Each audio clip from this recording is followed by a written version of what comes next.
Have you guys ever seen Hi Hi Puffy AmiYumi? Personally, I haven't. It's one of those shows from the 2000s I had never really watched, though I'd occasionally see it airing during the day whenever I was sick from school on Cartoon Network. Definitely felt like one of those shows you'd see airing during the school day. Wonder why they aired these lesser popular shows during this time slot. But that's besides the point. This is a cute little cartoon show about the J-pop group Puffy AmiYumi, starring Ami Onuki and Yumi Yoshimura.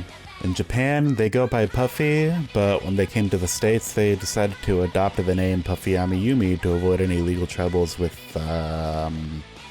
Anyways, the show ran from 2004 to 2006, with occasional reruns past that time, and at least according to the Wikipedia page, this show was pretty decently popular for the time. Also, if you're watching this video, chances are you've most likely already heard their work before, as they created the original Teen Titans opening.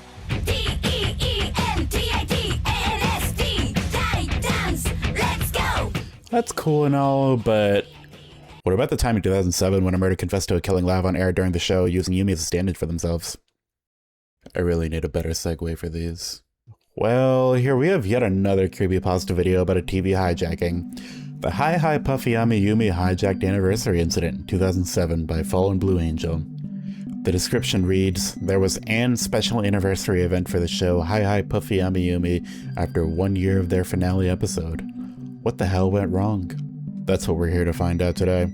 Once again, I highly recommend everyone check out the original video to support the creator. Links in the description below, and I'll leave a card at the top right for convenience. I've got to avoid copyright with my editing here, so please check out the full thing if you can. Anyways, I hope you all enjoy. The video starts with a text block explaining that in 2007, Cartoon Network hosted a 1-year anniversary event for the Hi Hi Puffy AmiYumi. As far as I could find, no such event ever existed. If only we lived in the reality where this show was popular enough to receive such an event. Anyways, the uploader states there were many glitches and errors throughout the marathon, leaving viewers terrified. This event was apparently lost media for years, but a total of 8 recordings of the event have resurfaced. I know, the story already sounds very familiar, but stick with me here. Here's our first clip.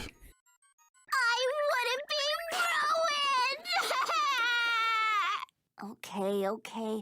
Look, it's still early. We'll go grab every copy of the paper before anyone can see it.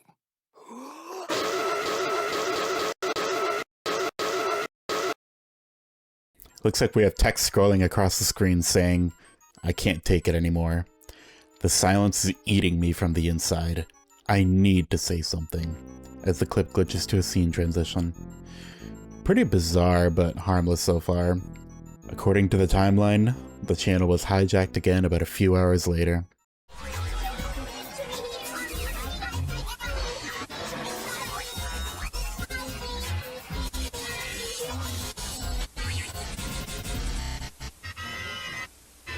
Your meat hooks off my axe. Rock on.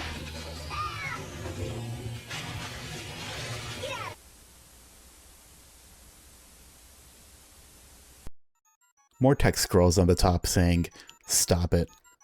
Let me tell them what happened. I said stop it. I need to tell them. Before cutting to a technical difficulties logo. Starting to get a bit creepy now, but you have to wonder what this person needs to tell the audience. Why are they hijacking this Hi Hi Puffy AmiYumi marathon? Well, at around 6:45 AM on June 28th, 2007, we'd finally get some answers. Oh boy, how do Americans do it? I feel like a blimp. I feel like a loser. I thought Ami was my best friend. Why would she ever want to quit the band? What the? Who's that? Looks like Ami and her new song. Ami, name on.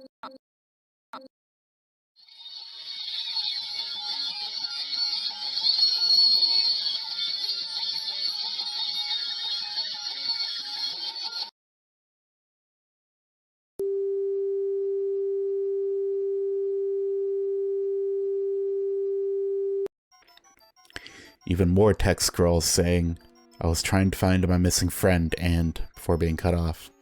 The episode continues to glitch as it seemingly transitions to a crude animation of Yumi finding Ami's bloodied corpse. The text reads, "I just found her like this." Apparently, hours after this recording, another hijacking occurred on the channel. But as of the posting of this video, this particular clip was lost media. Well, as it turns out, someone else found the clip.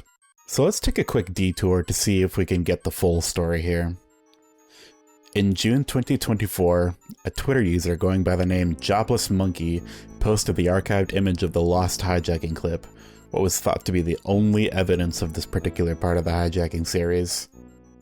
As it turns out, this user and another user named AppleCider97 would create a subreddit dedicated to this lost media search in September 2024. They searched for months, and just a few days after Christmas in December 2024, they found the clip buried on Vimeo. Let it be known that if you're looking for lost media, maybe check Vimeo. There's some crazy stuff sitting on that website. With all that being said, let's take a look at the next clip.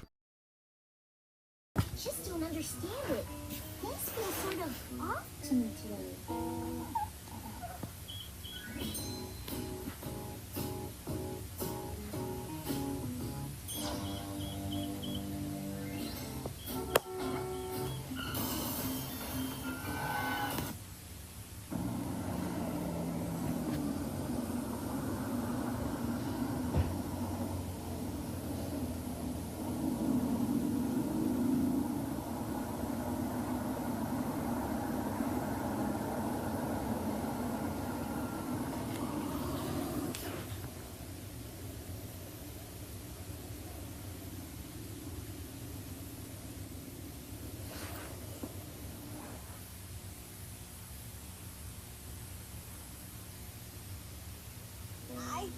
I set your alarm clock back by... Yumi's seen having a breakdown with police lights flashing in the background and text on screen reading, "She was gone and the police are not helping while I'm going insane. Who would ever kill my best friend like this?" And then the name Janet appears in front of the screen. After that, we get some kind of memorial for a woman named Janet Rose with her birth and death date on the screen, followed by text saying she got what she deserved. And the episode returns to normal. Kind of. Next up is another hijacking that took place at midnight. No, I'm afraid it's more complicated than that. You see, scowlitis is a disfigurement of the jaw caused by constant scowling. Constant scowling? Yumi!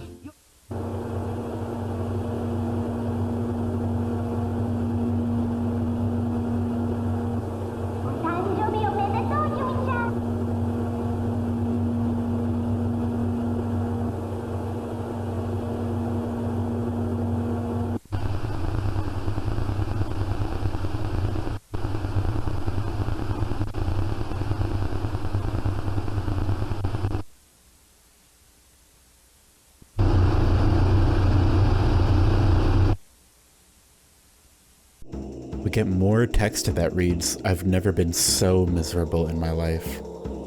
The episode transitions to Yumi sitting sad with empty alcohol bottles. "I drank to escape the pain, but the sorrowful memories stay. I still remember her face. It just won't go away. I then see someone else. It was dark, but I knew who that was. She was holding her favorite item when it was gone. I couldn't believe it. It was her. That bitch killed my friend." The story is pretty simple so far. The hijacker's best friend was killed in cold blood, and they've seemingly found their killer. And so the next clip we have is our confrontation between these two. Talking once again about the episode being hijacked, it's pretty interesting it happens again during the one episode where Julie tries to drive Ami out of the band. Makes you wonder if anything potentially similar happened to the hijacker and her best friend. Maybe this Janet Rose person was getting close to our hijacker's best friend before she eventually killed her. He was trying to drive you out of the band or kill you.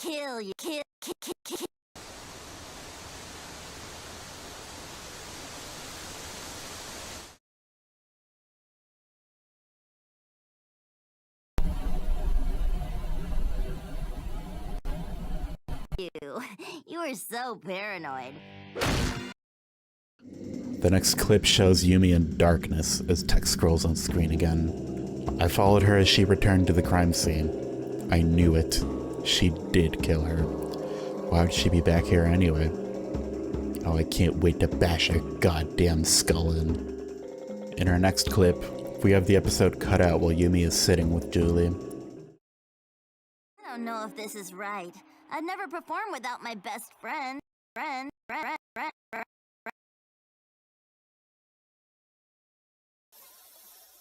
Oh, Yumi! Yumi!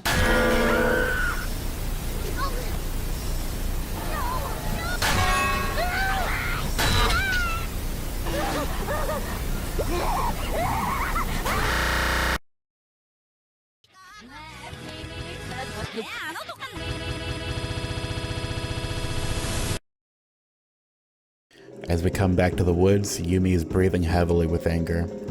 Suddenly, Julie is killed.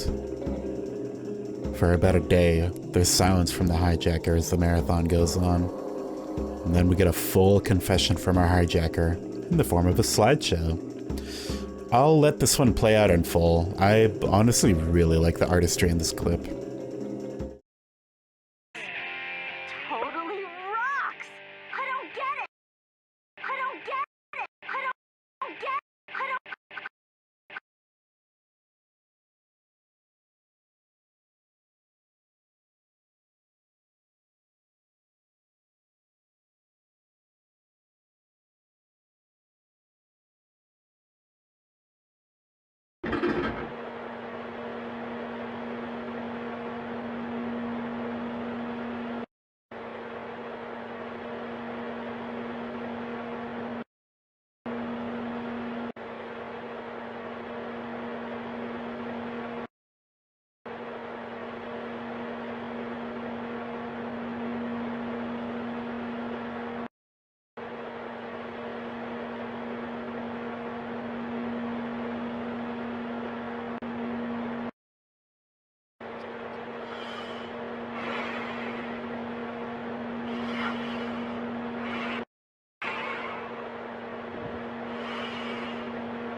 As she's confessing, she has a complete change of heart, putting an end to the hijacked anniversary incident. It was said that Cartoon Network tried to scrub any trace of the event online. The video reveals the hijacker as a woman named Mary Jane Rosemary, who apparently worked with Cartoon Network with a woman named Amy Jackson, the person who was killed and presented as Ami in the story. Apparently, she found the killer named Janet Rose and killed her with a crowbar. She was drunk at the time. They arrested her and sentenced her to 20 years in prison for homicide and tampering with equipment. According to the video narrator though, she may be out early with good behavior, which I find really funny to be honest. Out of all the things in this video, letting a murderer out on good behavior is probably the most realistic thing to happen. Alright, I think it's time to address the elephant in the room. Or should I say, the sponge in the room. This is nearly a complete ripoff of the SpongeBob Resignation Incident. If you're unaware, the Resignation Incident is a story about a disgruntled Nickelodeon employee who took over the SpongeBob Marathon to air out his grievances with the company. The way he happens to do this is through TV hijackings of various episodes to make SpongeBob look creepy, all culminating into a final segment where he yells at the viewer about how much he hates Nick. Frankly, the original creepypasta is not a good story, but that's besides the point. These two stories are incredibly similar to each other, down to the final broadcast clip where the hijacker outright talks about what happened.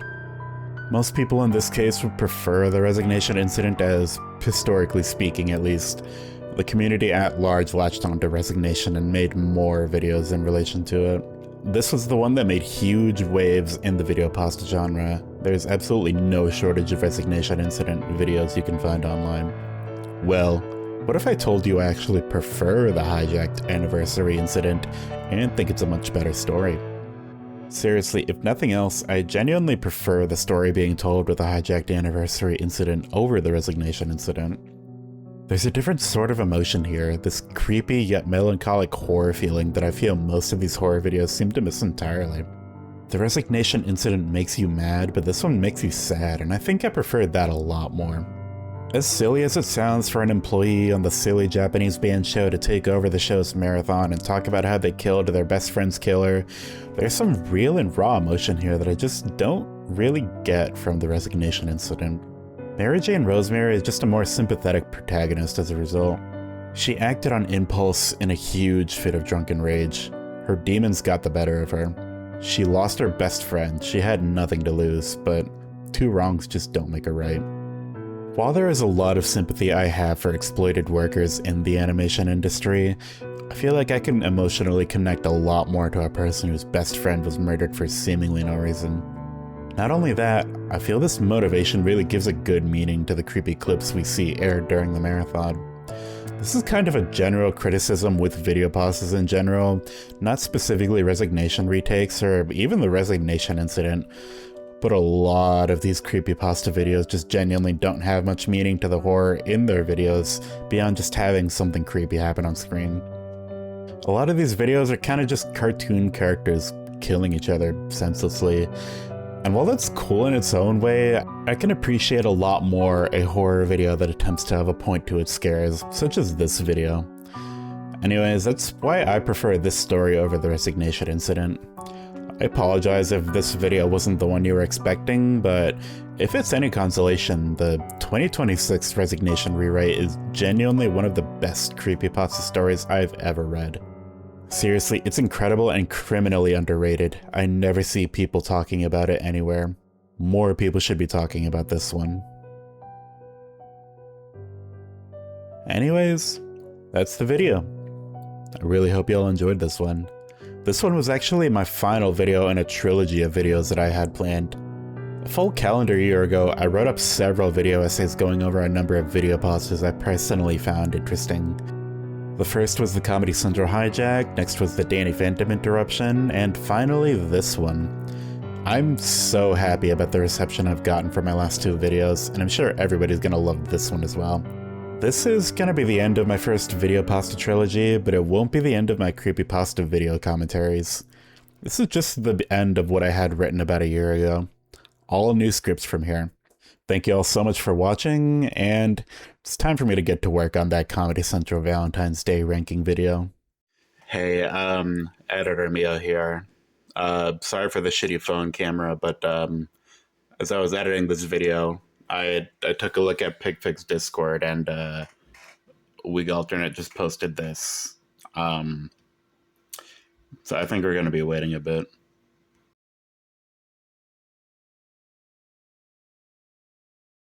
By the way, I didn't know where else to put this in the video, but they made like a Friday Night Funkin' mod for this creepypasta.